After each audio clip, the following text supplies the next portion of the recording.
Assalamualaikum warahmatullahi wabarakatuh. Perkenalkan, nama saya Clarissa Tosiskarati, NPM 1912110322. Di sini saya akan menyampaikan materi manajemen sumber daya manusia. Materi yang saya sampaikan yaitu tentang motivasi dan kepuasan kerja. Mari simak penjelasan berikut ini. Pengertian motivasi. Motivasi adalah dorongan psikologis yang mendorong seseorang melakukan sesuatu demi mencapai tujuan tertentu. Apa sih pendekatan motivasi? Pendekatan motivasi merupakan pendekatan secara psikologi dan manajemen sebagai reaksi dari pendekatan mekanis. Jika pada pendekatan mekanis lebih mementingkan efisiensi pekerjaan yang mengakibatkan tingkat kepuasan pekerjaan kurang, maka pada pendekatan motivasi ini, perancang pekerja dirancang agar pekerja memiliki motivasi tinggi dalam bekerja. Dengan kata lain juga, perancangan pekerjaan dengan pendekatan motivasi memikirkan kepuasan pekerja dalam menjalankan pekerjaannya. Di sini ada macam-macam teori-teori motivasi. Yang pertama ada hierarki kebutuhan, 2 faktor, X dan Y, ERG, keadilan, dan penghargaan. Macam-macam teori motivasi, ada penguatan, motivasi McLennan, motivasi Porter-Lawler, dan motivasi evaluasi kognitif. Di sini saya akan menjelaskan teori hierarki kebutuhan, yaitu mengasumsikan bahwa orang berkuasa memenuhi kebutuhan yang lebih pokok, fisiologis. Sebelum mengarahkan perilaku memenuhi kebutuhan yang lebih tinggi, perwujudan diri, kebutuhan yang lebih rendah harus dipenuhi terlebih dahulu sebelum kebutuhan yang lebih tinggi, seperti perwujudan diri untuk mengembalikan perilaku seseorang. Hal yang penting dalam pemikiran Maslow ini, bahwa kebutuhan yang telah dipenuhi memberikan motivasi.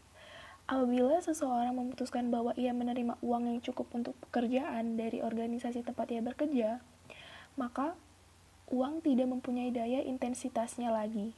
Jadi, bila suatu kebutuhan mencapai puncaknya, kebutuhan itu akan berhenti menjadi motivasi utama dari perilaku. Kemudian, kebutuhan kedua mendominasi, tetapi walau kebutuhan telah terpuaskan, kebutuhan itu masih mempengaruhi perilaku, hanya intensitasnya yang lebih kecil. Dan ada macam-macam kebutuhan, yaitu kebutuhan fisiologis, kebutuhan rasa aman, kebutuhan sosial, kebutuhan harga diri, dan kebutuhan aktualisasi. Teori 2 faktor.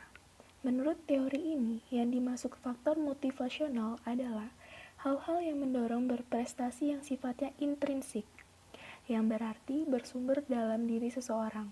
Sedangkan yang dimaksud dengan faktor hygiene atau pemeliharaan adalah faktor-faktor yang sifatnya ekstrinsik, yang berarti bersumber dari luar diri, yang turut menentukan perilaku seseorang dalam kehidupan seseorang.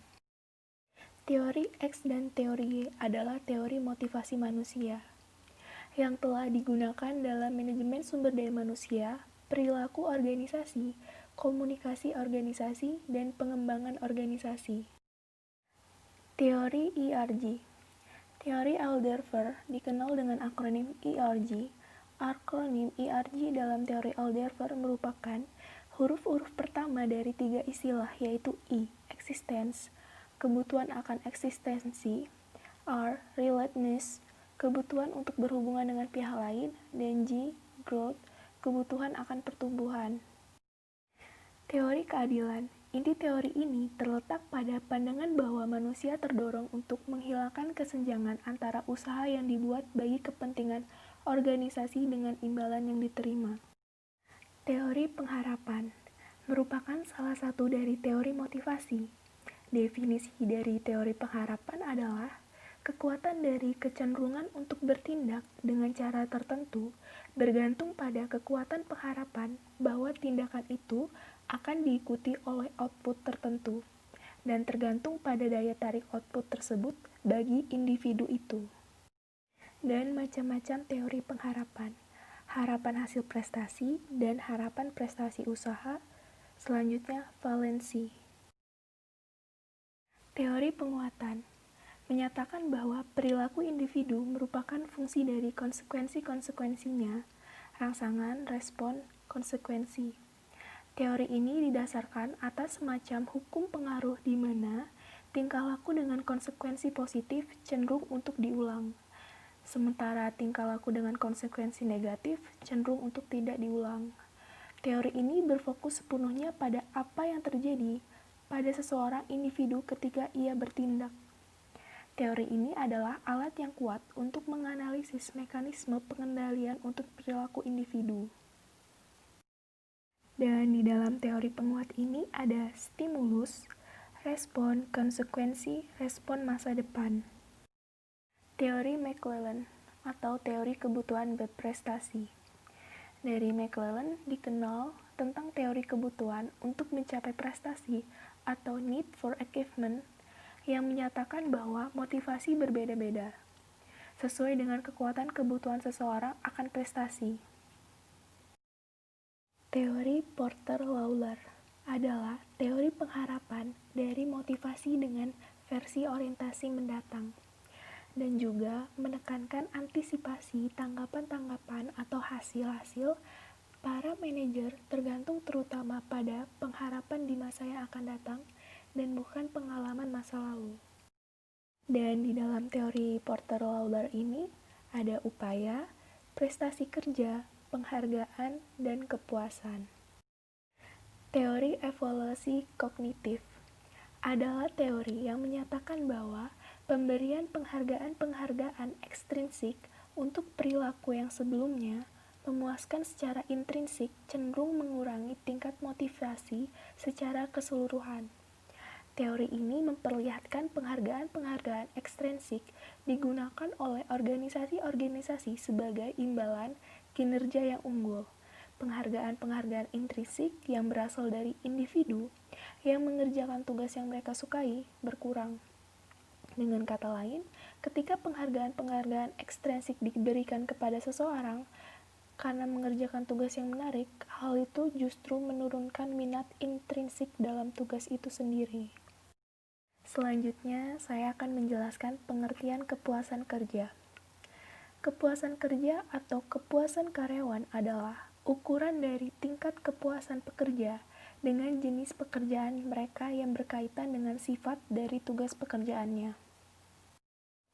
Hasil kerja yang dicapai, bentuk pengawasan yang diperoleh, maupun rasa lega dan menyukai terhadap pekerjaan yang ditekuninya. Di dalam kepuasan kerja, terdapat teori-teori. Yang pertama yaitu teori ketidaksesuaian. Apa sih teori ketidaksesuaian itu? Teori ini mengukur kepuasan kerja seseorang dengan menghitung selisih diskrepansi antara apa yang seharusnya should be dengan kenyataan yang dirasakan. Kepuasan kerja seseorang bergantung pada selisih antara keinginan expectation dengan yang menurut telah terpenuhi diperoleh melalui pekerjaannya. Yang kedua ada teori keadilan. Teori keadilan adalah seseorang akan merasa puas atau tidak puas tergantung apakah ia merasakan adanya keadilan atau tidak atas suatu situasi. Perasaan equity atau inequity atas sesuatu situasi diperoleh seseorang dengan cara membandingkan dirinya dengan orang lain yang sekelas, kantor, maupun di tempat lain. Yang terakhir, ada teori dua faktor. Prinsip dari teori ini adalah bahwa kepuasan dan ketidakpuasan kerja merupakan dua hal yang berbeda. Menurut teori ini, karakteristik pekerjaan dapat dikelompokkan menjadi dua kategori. Yang satu dinamakan dissatisfier atau hygiene factor, dan yang lain dinamakan satisfier atau motivator. Jadi ini tadi adalah penjelasan dari motivasi dan kepuasan kerja. Saya akhiri, wassalamualaikum warahmatullahi wabarakatuh.